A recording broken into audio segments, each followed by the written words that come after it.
Hello, so thanks for the organizer for inviting me today to talk about plants. So I'm Maud Tenaillon. I'm working in the Quantitative Genetics and Evolution department in the Plateau de Saclay.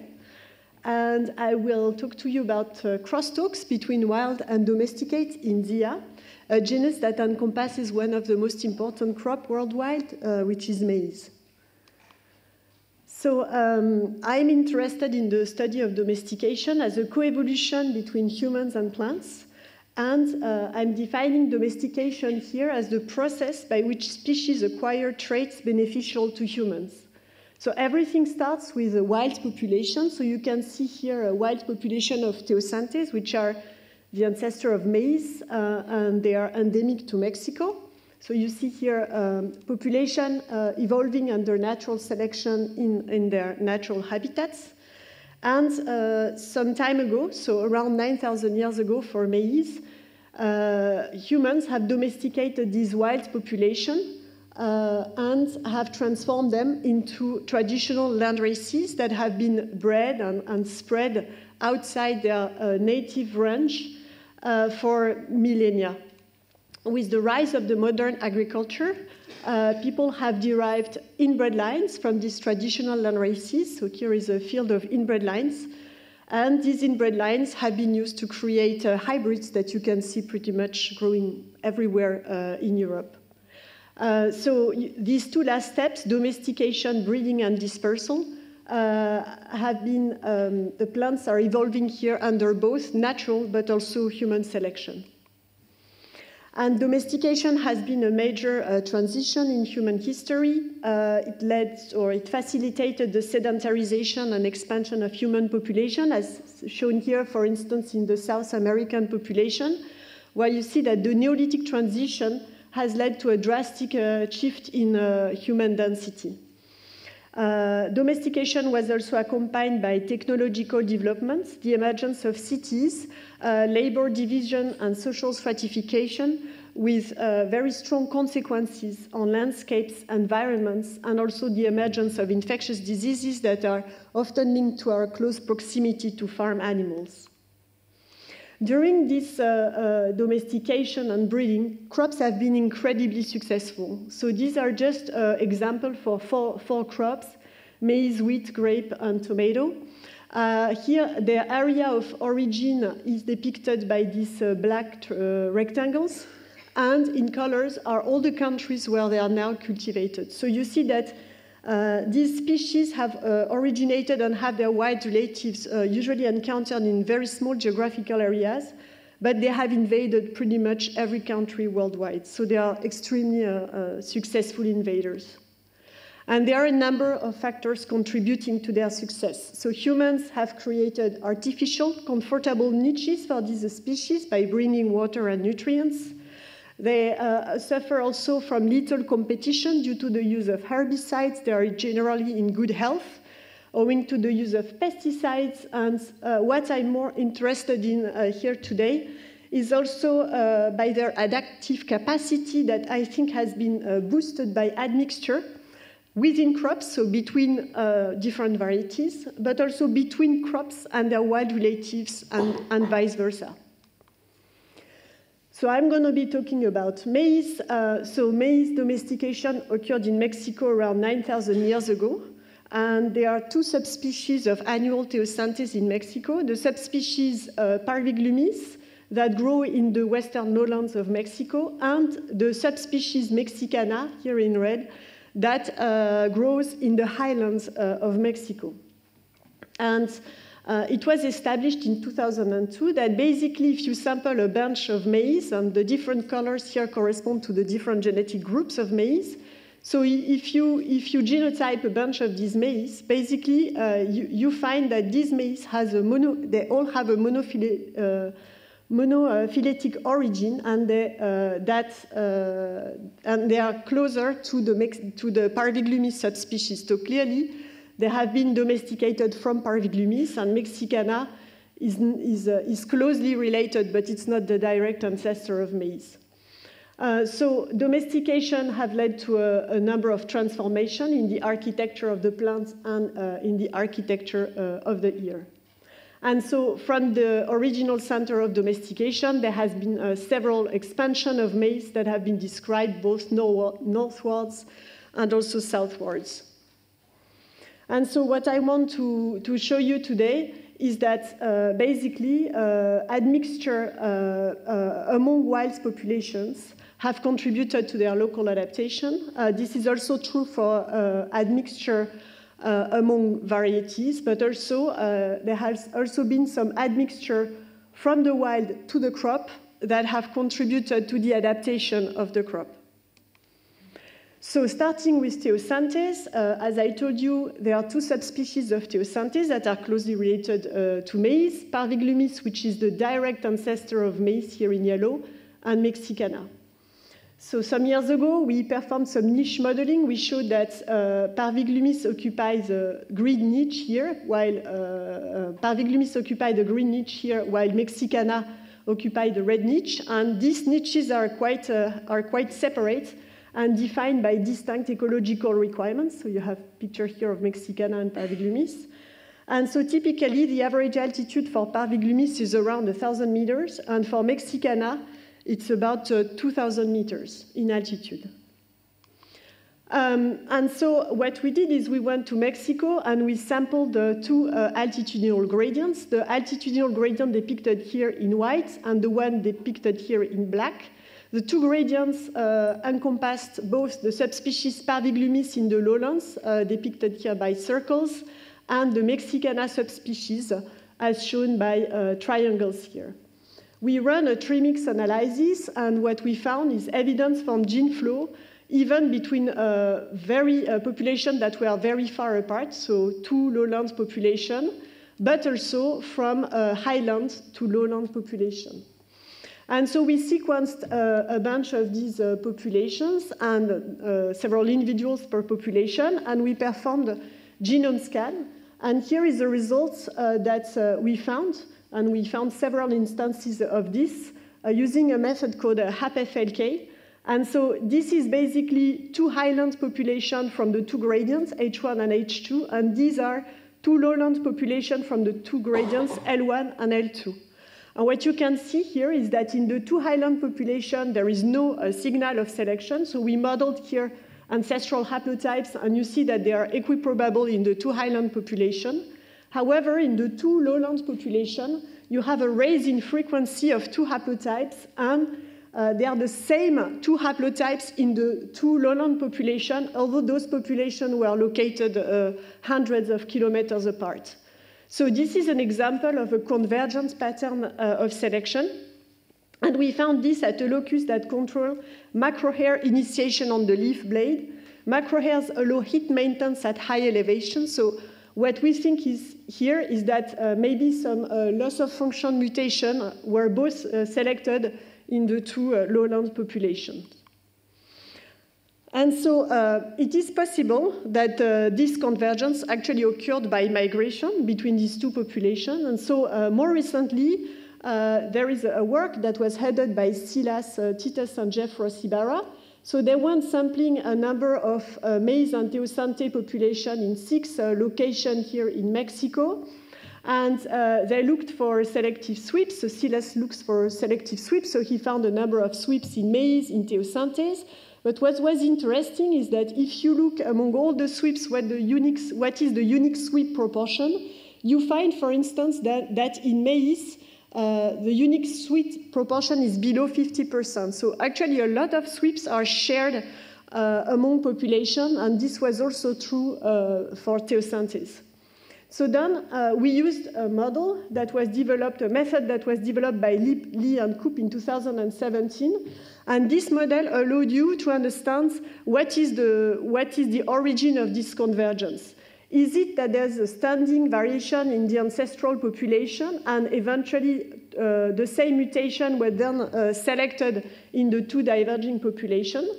Or is it that there is a favorable mutation that occurred in one of the two populations after divergence and was brought by migration in the other population? Or is it that two independent mutations occurred in the two populations and were selected? And so what we found out is that in most cases, the most likely scenario was the actual migration scenario. So again, admixture was really important in this common sweep. But we also find in a lot of cases that the standing scenario was also very likely. And we found almost no instances where the independent scenario was favored. Adaptive introgression also contributed to the adaptation of maize. Adaptive introgression from the subspecies Mexicana also contributed to maize adaptation to the highlands. So I told you that maize was domesticated in the lowlands from the subspecies Parviglumis, and then it moved to the highlands of Mexico. And it seems that the Teosanthes that was already there, Mexicana, contributed to the adaptation of maize to the highlands. So that was shown in this study where you see the maize here is in yellow, Mexicana is in red, and you see that maize population have received a substantial amount of introgression from Mexicana. And if you actually look at the Mexicana ancestry proportion along elevation, you see that population growing at higher elevation have received more gene flow from the Mexicana population, and the peaks of introgression are actually shared among population, which seems to indicate that it's truly adaptive introgression. Now, if we look within maize, how admixture within maize may have contributed to the adaptation of maize, this is an example of a study that we carried out where we basically sampled the number of maize inbred lines in the Americas and in Europe, and we performed a tree-mix analysis. We found that maize was introduced independently twice in Europe, following one route that gave rise to the emergence of the Italian and Spanish maize, and another route that gave rise to the more northern maize. Not only that, we found evidence of introgression. And what was interesting, so we found evidence of introgression at three groups. First, the corn belt dance here. Second, maize growing along the Pyrenees, and also the Italian maize. And so the corn belt dance admixture was already documented by historical documents. We know that the corn belt dance emerged from crosses between the northern flints in green here and the southern dance. What was interesting is that this phenomenon was also found in the Pyrenees and the Italian material, as if adaptive innovation and spread at intermediate latitudes were driven by repeated admixture between northern and southern sources. And so during maize expansion towards the northern latitude, we had a very strong selection for early flowering under long days, which allowed flowering time adjustments for maize, which is originally a tropical plant. And so when moving toward northern latitude, you had to have a major flowering time adjustment. So for instance, if you take maize growing in the northern US, it flowers much earlier than the maize flowering in the southern US, and you see that middle US is intermediate. So in our genomes that we sequenced, we looked at flowering time genes, those from the ZCN family, for instance, and we found, for instance, at this gene, ZCN5, that the material from the north had has a very distinct haplotypes than the tropical material, and the genetic groups located at the intermediate latitudes were basically a mix between these two haplotypes. So now I hope I convinced you that, okay, admixture among Teosinte population contribute to their local adaptation. This is also true for admixture between maize varieties. And I showed you an example of Teosinte contributing to the local adaptation of maize. Now I want to show you an example where it's actually in the reverse direction. It's the gene flow from the crop to the wild that contributes to the adaptation of Teosinte. So this is a study that was initiated by the group of Valérie Lecor in Agroécologie Dijon. French Teosinte, so Teosinte in France, were actually first observed in the early 1990. and they were observed later in Spain. And in both regions, they cause important yield loss. And so the purpose of this study was to elucidate the origin of these European teosynthese and identify the adaptive changes that have sustained habitat shifts from their tropical native region to Europe. So what we did is we collected seeds, teosynthese seeds in France, and we genotyped them with a 50K SNP array. And we compiled this data with previously published data, including Spanish teosynthese, Mexican teosynthese from the two subspecies, Parviglumis and mexicana, as well as a bunch of maize inbred lines and landraces. We found that the French and the Spanish teosynthese are actually closer to the subspecies mexicana, so the one that grows at high altitude in Mexico, and that is known to be a weed infesting maize field also in Mexico. So this is Parviglumis here in red. So then we performed some tree mix analysis, and we were really interested to see that both the Spanish teosynthese and the French teosynthese received gene flow from dense maize. We estimated this gene flow to 12% for the French teosynthese and 42% for Spanish teosynthese. Then we looked for adaptive footprints in European teosynthese. We used this method called PC-Adapt. So you see here the first axis allows to differentiate Mexicana, so the Mexican teosynthese from the French and Spanish teosynthese. And using these square loadings along this first axis, we were able to detect a number of outliers. And we found this huge cluster of outliers here located on the chromosome 8. Then we wanted to look at the correspondence between the outliers that we found and maize teosynthese admixture patterns. So we took as two sources population, Mexicana and dense maize, and we looked at the pattern of local ancestry in European teosynthese using ELAY. So the plot here shows the mean ancestry allele dosage from dense cultivated maize along the chromosomes, the 10 chromosomes, for the French teosynthese in blue and the Spanish teosynthese in green. So you see that there are a lot of gene flow, but what was really interesting to us is that this cluster of outliers on chromosome 8 actually corresponded to a peak of introgression where in this region you have 2 allele dosage from dense maize. So you're basically a dense maize in that region. And this region encompassed ZCN8, which is like really one of the major flowering time genes in maize. So clearly here, we had evidence that in a region controlling flowering time adjustments, you had introgression from dense maize in both Spanish and French teosynthese.